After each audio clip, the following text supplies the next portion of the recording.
Les croyants qui s'appuient sur la Bible mettent en avant le caractère surnaturel de la prophétie biblique pour en démontrer l'inspiration divine. Une analyse de la fameuse prophétie annonçant la chute de Tyr permet de se faire une idée précise du phénomène. Selon Hérodote, Tyr a été fondée vers 2750 avant Jésus-Christ. Elle s'est hissée progressivement au rang de grand port commercial dominant la Méditerranée. Les Tyriens, qui ont même fondé la Grande Carthage, ont connu un immense rayonnement commercial, culturel, avec la diffusion de l'alphabet phénicien et spirituel par l'exportation de leur culte idolâtre, d'ailleurs dénoncé par la Bible. Prophétie d'Ézéchiel, 590 avant Jésus-Christ. Ainsi parle le Seigneur l'Éternel, voici que j'amène à Tyr Nabuchodonosor, roi de Babylone, avec chevaux, chars et cavaliers, une troupe et un peuple nombreux.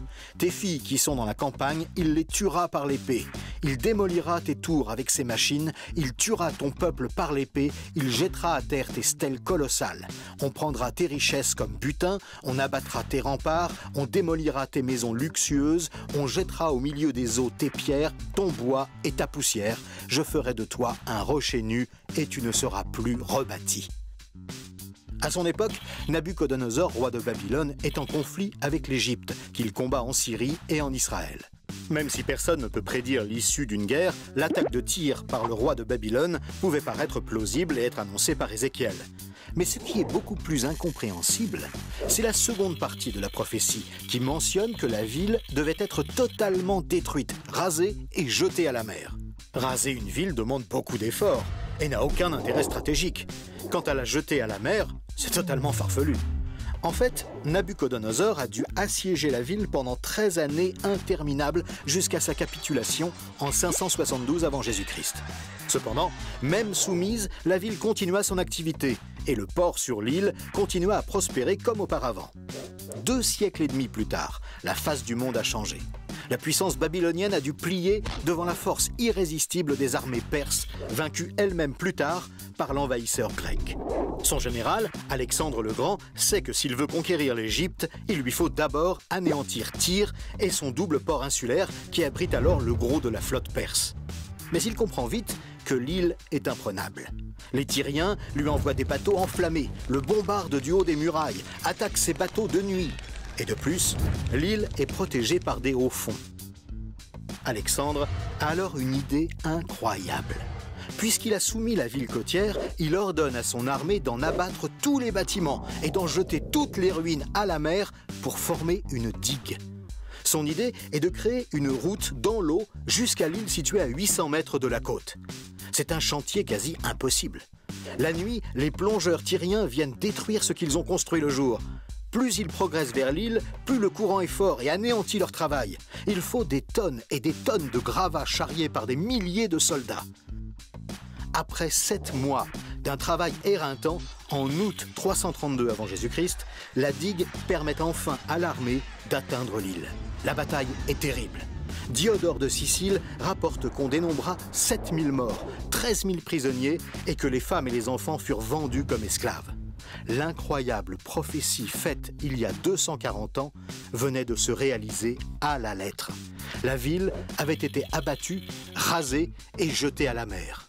Aujourd'hui, et à cause de cet événement, l'ancienne île est devenue une presqu'île. Existe-t-il des objections ou des explications rationnelles à cette prédiction? La première qui vient à l'idée est qu'elle aurait pu être écrite après les faits, donc après 330 avant Jésus-Christ. Cependant, le texte lui-même contient plusieurs dates précises, entre moins 593 et moins 571, dates qui sont confirmées par les détails du texte et acceptées par les spécialistes. La seconde objection, c'est qu'une ville dénommée Tyr a continué à exister et existe toujours. En fait, cette nouvelle Tyr est située sur un autre emplacement. La ville ancienne a bien été jetée au fond des eaux, comme le rapporte Diodore de Sicile. Il déblaya donc le terrain de l'ancienne Tyr et avec les milliers de pierres tirées de ses décombres, il fit élever une digue de 2 plêtres de large. Au Moyen-Âge, un voyageur juif, Benjamin de Tudela, écrivait « La nouvelle Tyr, un homme peut monter sur ses murailles et voir l'ancienne Tyr que les eaux ont recouverte à un jet de pierre de la cité nouvelle. » L'ancienne cité, la grande Tyr qui dominait la Méditerranée, a donc effectivement disparu et n'a jamais été reconstruite. La troisième objection concerne Nabuchodonosor, cité explicitement et qui n'a cependant jamais jeté Tyr dans la mer, mais l'a seulement assiégé et vaincu. Ici, il faut revenir très précisément au texte original. Si la première partie mentionne explicitement Nabuchodonosor, le texte change soudain étrangement et utilise une forme verbale différente, une forme indéfinie. Ce détail textuel indique bien un second épisode distinct. D'abord, une attaque par Nabuchodonosor, mentionnée explicitement, puis une phase pendant laquelle un autre assaillant détruit la ville, la rase et la jette à la mer. La prophétie est précise. Pour terminer, il faut noter qu'aucun prophète, en dehors de la Bible, n'a jamais osé une telle prédiction, annonçant une ville jetée à la mer.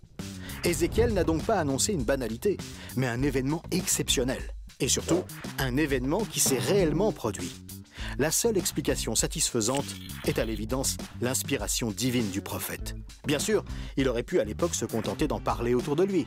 Mais le fait qu'il l'ait écrit noir sur blanc permet désormais à chacun de constater la réalité de l'inspiration divine de sa prophétie.